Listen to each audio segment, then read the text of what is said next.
Hello and welcome back to my channel. I'm very excited today because, as promised, here is my 5-minute airway and facial vitality protocol that I promised you. So I'm just going to get straight into it and we can do this together. So the first most important thing, just for 1 minute, is our posture and alignment. So we can sit or stand up straight with the crown of the head lengthening upwards. Crown of the head lengthening upwards. And then chin is tucked, gently tucked back. Shoulders should be relaxed. This aligns the cervical spine and the hyoid bone, which will then sit correctly. Poor head posture compresses the airway, so we don't want any of this or any of this or any of this. So nice alignment up through the top of your head. Tuck your chin gently.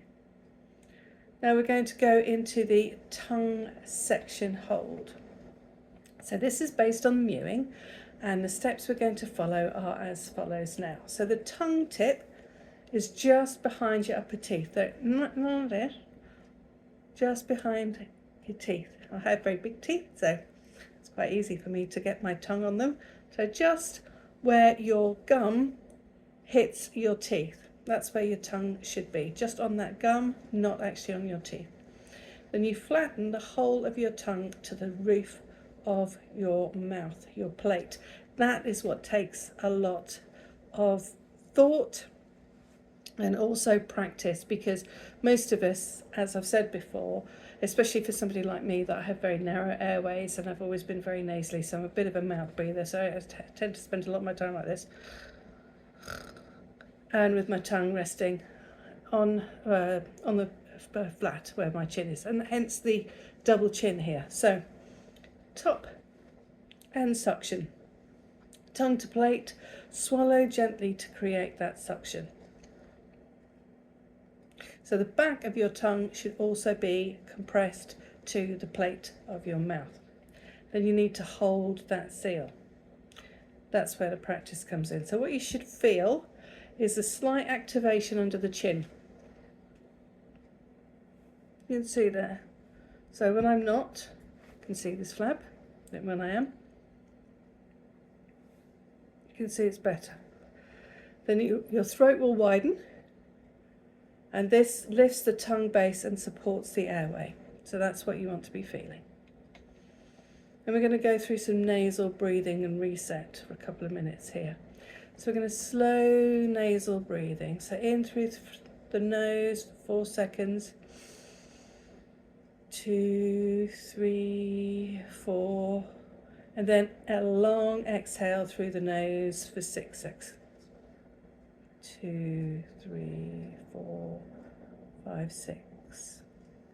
Okay, so then again, inhale through the nose for 4, 3, 2, 1. Exhale through the nose. 6, 5, 4, 3, 2, 1. So the longer exhalation activates the vagus nerve. It's shifting the body toward a parasympathetic calm. And these benefits will include reduced cortisol, improved oxygen delivery, and a calmer nervous system. That's what we want. We're going to be activating the vagus nerve. So I'm going to be doing some breathing. I'll go through that with you again.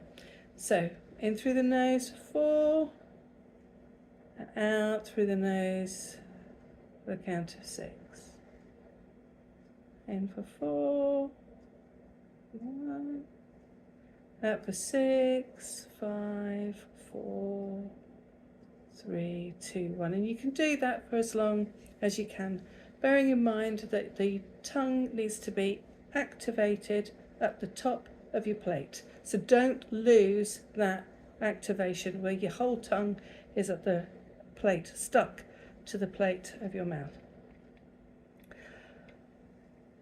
So if you're struggling with that a little bit, we can go through some tongue strength presses. So we can do this for 30 seconds. So press the entire tongue firmly against the palate and then hold that for 5 seconds. So I'll do it with you now.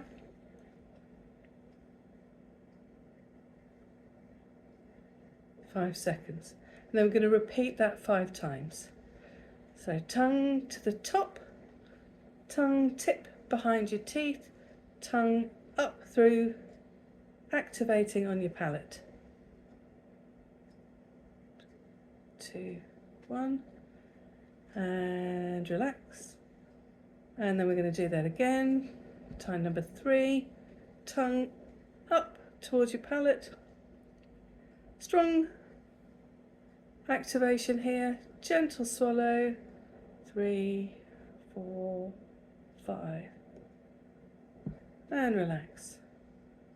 And just 2 more times again. Tongue to the roof of your mouth, gentle swallow. And 2, 3, 4, 5, and then relax. And then once again, tongue to the roof of your mouth, gentle swallow. 2, 3, 4, 5. Now this strengthens the muscles and keeps the tongue elevated. So that's really good practice for you if you are struggling to keep the tongue stuck to your palate, to the roof of your mouth.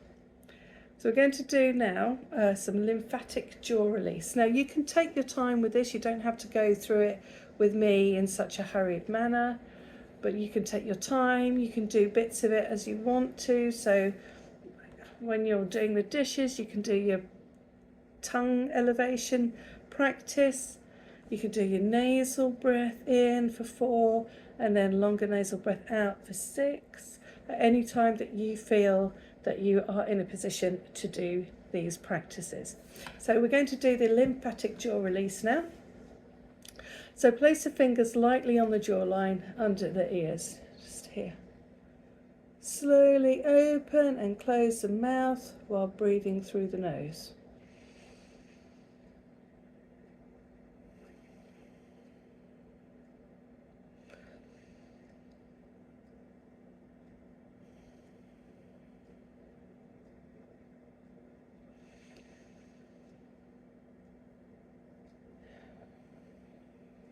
This stimulates lymphatic drainage and releases tension in the jaw. Don't be tempted to breathe in through your mouth whilst you're doing this. Tongue to the roof of your mouth.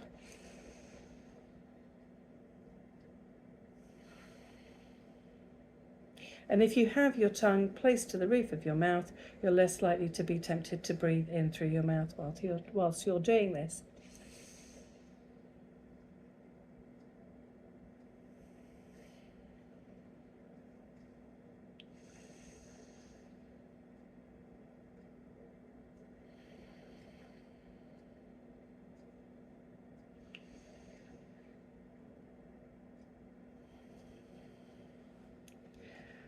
So why does this work physiologically?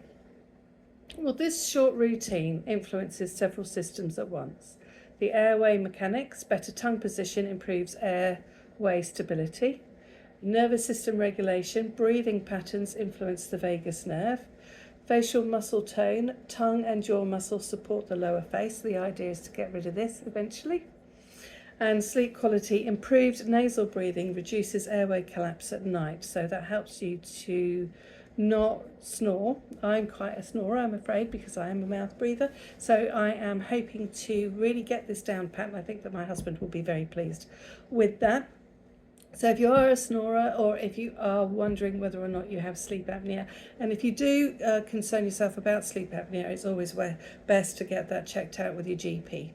But if you are a snorer, or if you are a heavy breather, or if you find that you are breathing a lot through your mouth, or you're a very shallow breather, you're breathing in to the top of your lungs instead of right down into your belly breathing, then these little exercises, this protocol is actually really beneficial for you.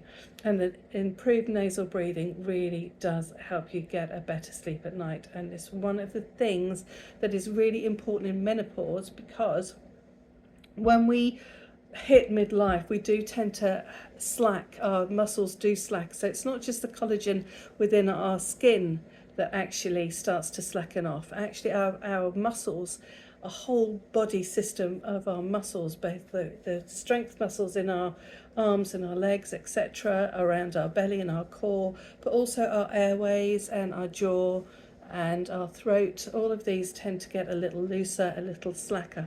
So by strengthening our airways, by using this protocol, we will actually get a better night's sleep, which will help with recovery from anxiety induced or menopause induced anxiety, trouble sleeping, waking up in the middle of the night, then not getting back to sleep again.